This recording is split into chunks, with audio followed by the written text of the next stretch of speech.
This is Advisorpedia's Power Your Advice podcast, and I'm Doug Heikkinen. Today, we welcome Frederick Blue, a managing director and head of new business development at the Wells Fargo Wealth and Investment Management Organization. He's going to join us today to discuss the nuances of wealth planning for professional athletes, and I'm really excited about this one. Welcome to the podcast, Fred. Thanks, Doug. Excited to be here. So before we get into the questions, can you tell us a little bit about yourself and your journey to Wells Fargo? Absolutely. I've been in the wealth management industry in different capacities over the past 33 years, working with advisors who work with affluent and high net worth clients, also in leadership roles on the institutional wealth management side, working for companies like Vanguard Investment Company, Prudential Securities, as well as ING Group. So I came to Wells back in September of 2022. So going into my third year with the organization within our wealth and investment management area. And one of the primary roles I have is leading the sports and entertainment program for Wells Fargo advisors and working with those professionals who are managing and advising athletes and or entertainers in those respective segments. I'm based right here in Charlotte, North Carolina, but originally from Philadelphia, Pennsylvania.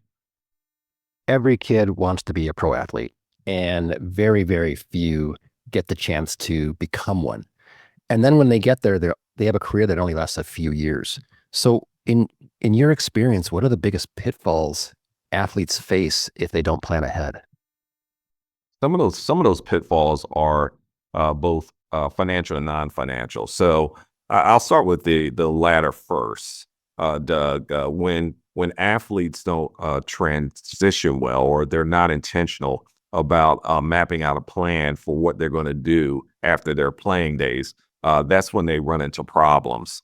We see high bankruptcy rates across major pro sports within a few years of athletes retiring from that sport.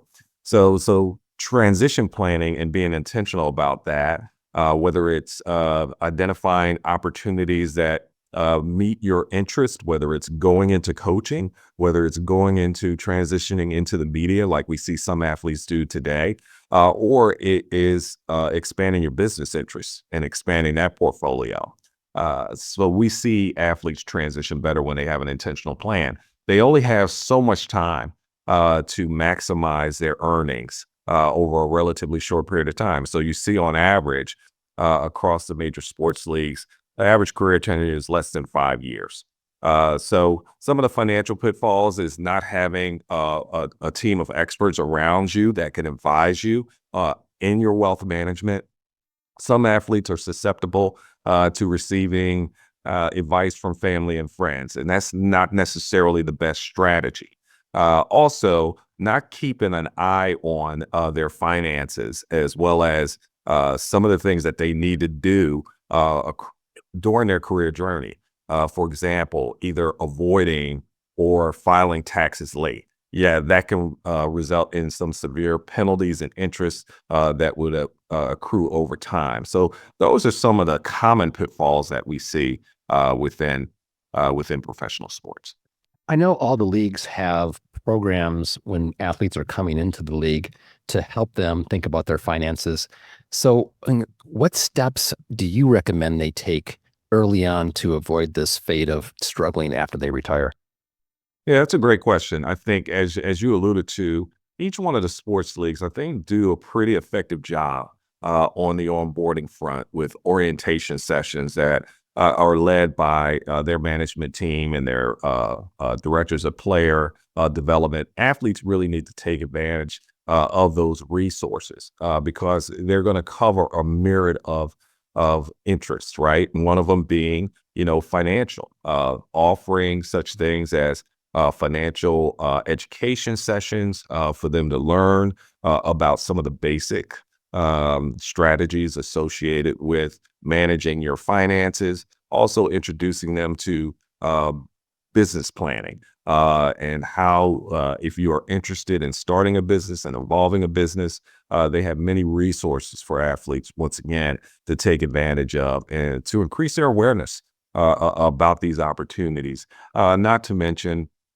engaging centers of influence like agents and making them aware and equipping them with tools and resources, to provide to their athletes as well. So they need to take advantage of those opportunities. And as I mentioned before, establishing a plan and identifying the right experts across financial, tax, and legal to support them and help them drive the right outcomes financially. So this message not only applies to pro athletes now, but more and more college athletes as they're getting paid from NIL and other sources these days. So more people are coming at them for help. So how can athletes balance their short-term financial goals, buying a home, supporting their family, with long-term wealth preservation? It's important for athletes, even those that are they've got this newfound money for many of them, and some of the cash flows that they receive are uneven because they're coming from different sources now, right? As you mentioned, it's a different dynamic with the evolution of NIL. But just like the non-athlete, it's important for the non-athlete to do this. It is important for athletes to establish a budget, and map out what that allocation is going to be across both short-term goals and long-term goals. Every athlete situation is different, but a rule of thumb that we see out there in terms of a baseline is, hey, we need to make sure that we budget the income and or revenue that we're receiving from different sources to take care of our fixed expenses. That's a number one priority, right? In the short term, in addition to making sure you're allocating some of that money that would be for an unforeseen emergency, for example. 20% or more, 20 to 30% should be allocated to some of the long-term goals, your long-term income planning, so that you are able to grow and preserve wealth over the course of not only your career, which once again could be relatively short, but also your post-career. So that's important. And then having a bucket for those discretionary spending items that, you obviously want to, provide things for loved ones and interest that that athlete may have, in terms of, assets that they want to acquire. But it's important to, once again, be diligent and disciplined about that. So we would recommend strongly establishing a budget and sticking to it. We see some astronomical figures of what athletes are paid these days, and taxation is a major factor in an athlete's financial picture. So what are some smart tax strategies that they should consider? Well, number one, they need to hire a qualified tax advisor, and one the firms that have a experience in working with professional athletes. We don't provide any tax or legal advice, but athletes need to be aware of the fact that you're receiving different sources of income. It could be, once again, it's the income that you earn from performing services for the team that employs you. They could be receiving endorsement income or royalties, licensing fees, and the like. Even potentially having some access to equity shares through various companies that want to sponsor them because of their brand. So it's important to know the different sources of income and how they're taxed differently. Also, be aware of the fact that where you reside is important. Where you reside could cost millions of dollars, because back in 1991, when the Chicago Bulls were playing the LA Lakers in the finals, the aftermath of that is the state of Illinois realized that California was taxing their athletes for performing services in that jurisdiction. And then you began to see this evolution of states, copycatting that, starting with Illinois. and they actually referred that to that particular statute that they established uh, as Jordan's revenge, for example. So where you reside matters. So state tax rates are going to vary from states like Florida and Nevada, where they have zero state income tax rates, to California having one of the higher tax rates at 14%. So that's important to know, and athletes need to be aware of what is considered to be the job tax, where once again those jurisdictions are going to get their pro rata share of tax revenue as a result of them playing in that particular state. So some athletes are, having to file anywhere from 8 to 20 returns a year, and that needs to be managed, obviously, and professionally. And once again, we recommend they get qualified help. Yeah, getting the equity piece is important if you're at that stature, and everybody should have a Mrs. Jordan.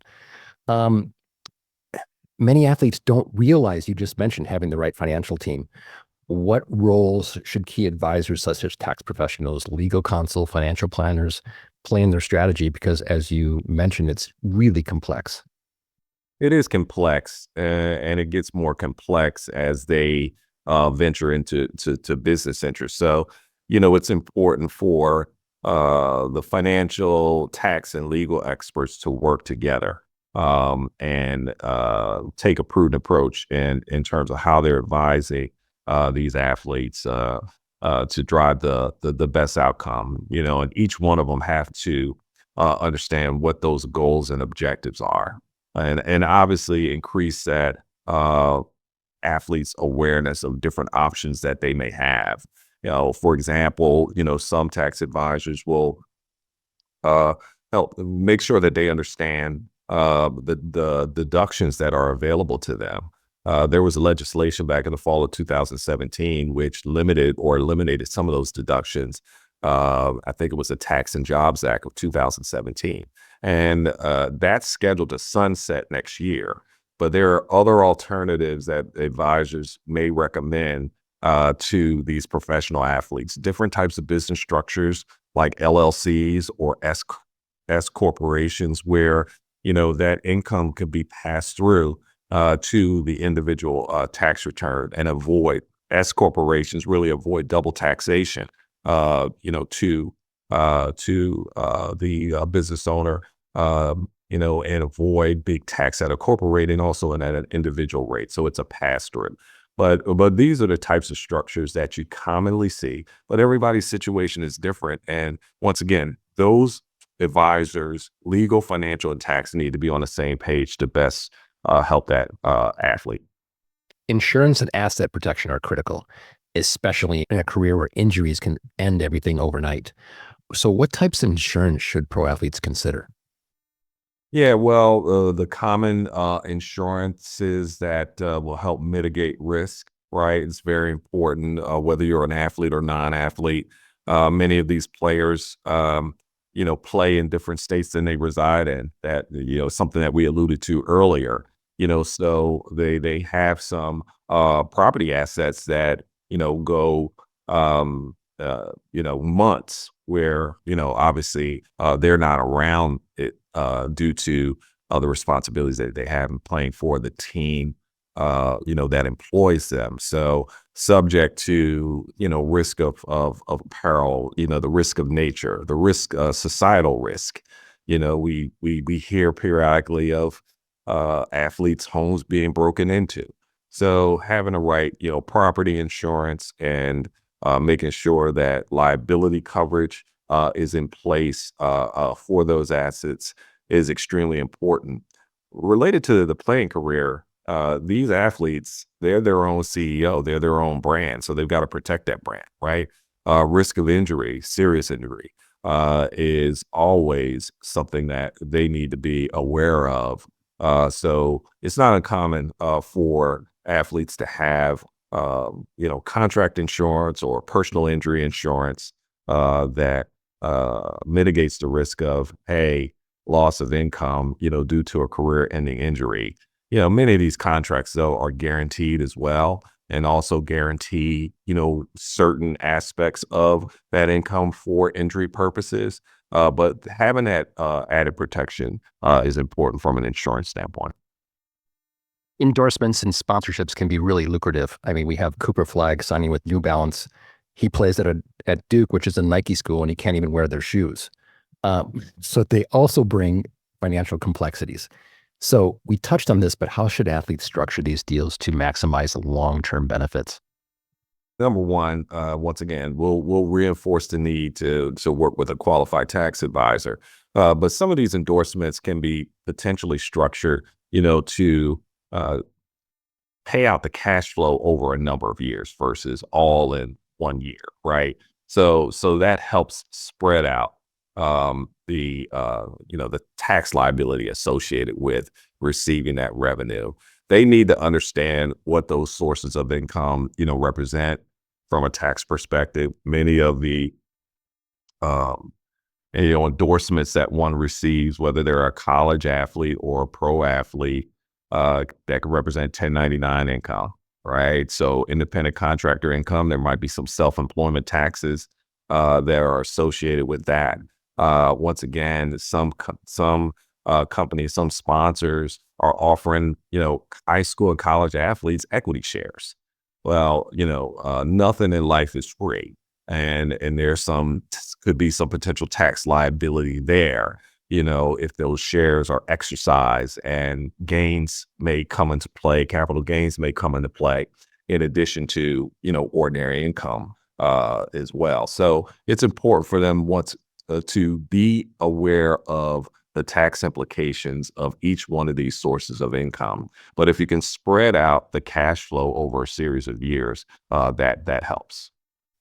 Sum up the conversation. Can you summarize which steps athletes should take to ensure their wealth continues to serve them and their families well beyond their playing years? Yeah, it's important. We had mentioned about, the budgeting aspect of it. Working with a qualified financial advisor will help them establish a plan, to preserve, grow, and then distribute that wealth, according to their instructions, and trying to do it in the best, tax efficient way. So it's important to plan early. Once again, you're trying to maximize your wealth growth and preservation over a relatively short period of time, because that time could be some of your highest earning years, right? So being able to work with an advisor as well as other experts to set up different arrangements, whether it be through investment options, whether it be through trust, to help those individuals grow and preserve those assets over time. Last one for you. If you could give one piece of financial advice to an athlete who just signed their first contract or NIL deal, what would that be?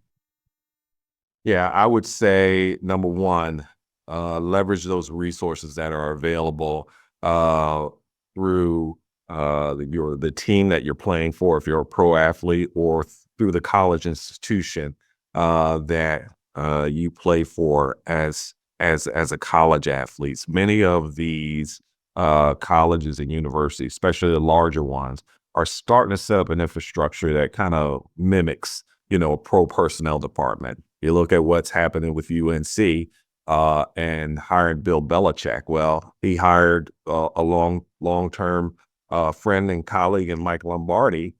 He used to be in their personnel department with the New England Patriots, manage that department, which helps source deals for college athletes, as well as focus on the recruiting front as well.